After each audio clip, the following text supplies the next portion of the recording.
So, I'm going to talk about how Indian employers in Canada scam innocent immigrants for hundreds of $1,000s in employment commission and other earnings in a legal, organized way. So, let's talk about a person who has been scammed for $100,000. I may or may not know this person, but let me tell you how he got scammed for $100,000 and how you can save yourself from being scammed for $100,000. So, this person was a real estate agent working for the ethical but small brokerage, and he decided to change his brokerage to a bigger, better brand name that is, more kind of luxurious, has more facilities.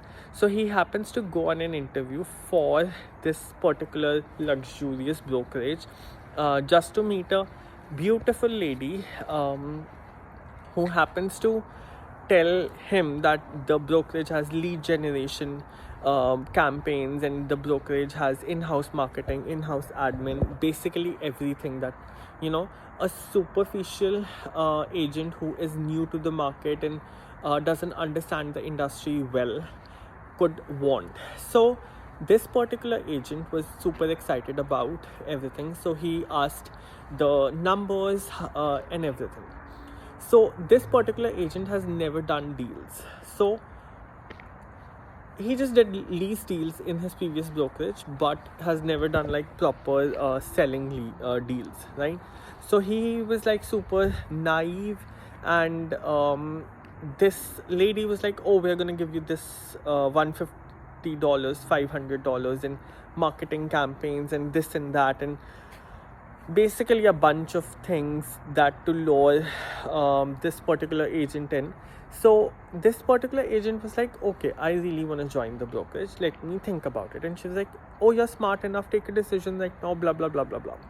And this new agent was dumb enough to just be like, okay, let's see the contract. So she showed me the contract. It was a 45-pager contract, and this particular person has worked in banks, has worked in loan credit firms, colleges, Tim Hortons, so much, like a lot of jobs, has also done like a real estate brokerage also. So he was like, 40-pager contract, are you kidding me? And then this beautiful lady was like, I'm gonna walk you through all the important things. So she walked this person through important things, and she did not walk this person through a certain important things that included defer clauses, which means that if there's like a pre-construction project, or if there's like a deal, the payment of the deal could be deferred under circumstances decided by the broker of record, right?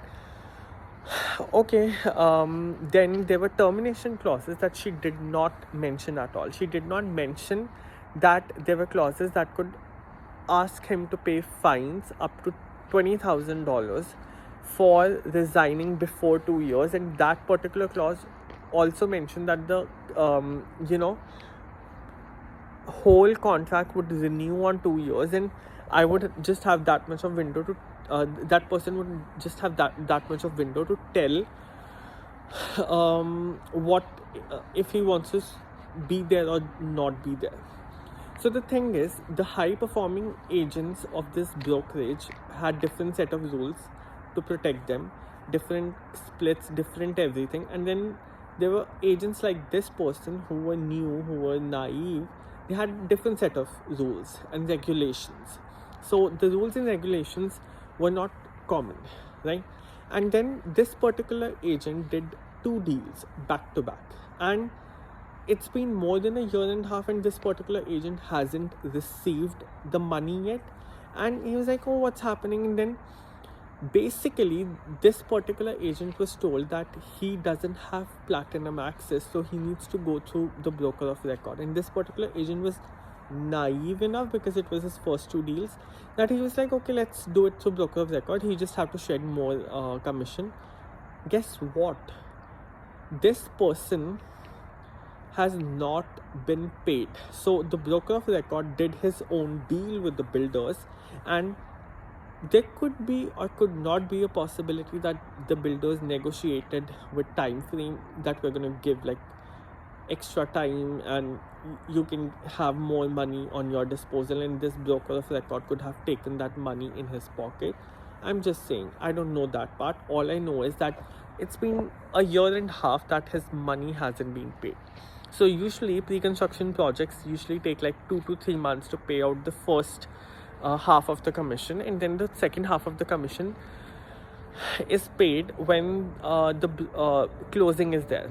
So this particular broker of record was shrewd enough to tell this naive agent, oh, you have a contract that says we can defer the commission, and the contract doesn't say that too. So the commission deferral is on very specific cases, which this case isn't the case. So basically there's a defer of $100,000 in commission on the discretion of this unethical broker of record for no reason, right? Then this particular agent was like, oh, I want to leave this brokerage. Guess what? He saw clauses hidden in the 40-page contract that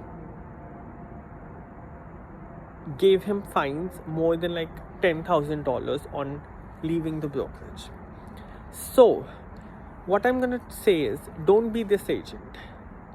Once you get like a 40-page contract, okay, put it on ChatGPT. If you're not getting a LMIA, which is labor impact assessment, and you're not a foreign national, there's no reason for you to be in a 2-year contract.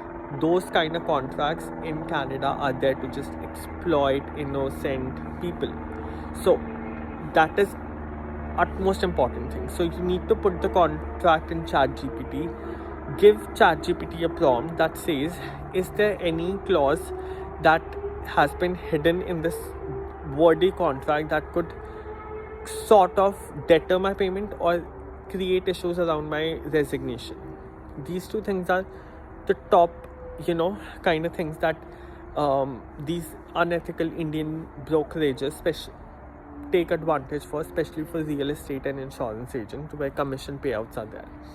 So simple ChatGPT prompt and just put it in there, and ChatGPT is going to do its work. It's going to tell you what the resignation clauses are, what everything is, and you would know what kind of brokerage you're getting yourself into.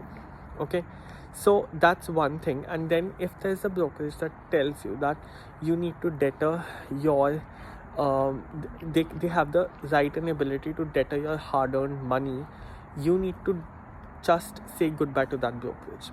One additional thing that I would request everyone to have attention on, if there are clauses that make you stay in a brokerage or a firm for more than like 30 days, do not join such brokerages. There is a huge probability it's there to exploit you. Okay, the second thing is, if there are clauses that could deter your money, do not join such brokerages. They're again there to exploit you.